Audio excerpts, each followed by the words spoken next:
In 1983, Clair married Brian Walton and started planning a family and a long life together. Within 4 years, they were both HIV positive.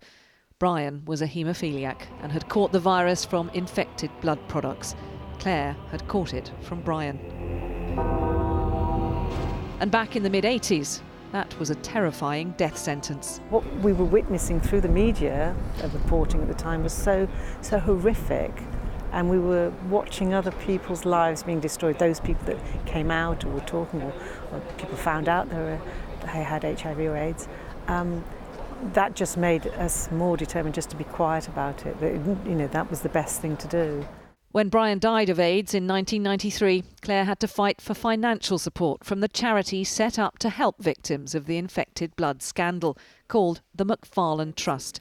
Today, the inquiry was shown examples of the critical tone the Trust took when writing to Clair. The majority of those whom we help have haemophilia. You do not, one letter read. You are but one of hundreds of people, many of whom have dependent families, which you do not. So my HIV status, the fact that I only contracted it through my husband, was somehow less important. You do not have dependent children. You might as well have just punched me in the face. I didn't have, children because my husband died. Clair hopes the inquiry will shine a light on the setting up and operation of the McFarlane Trust. Her own view of it is clear.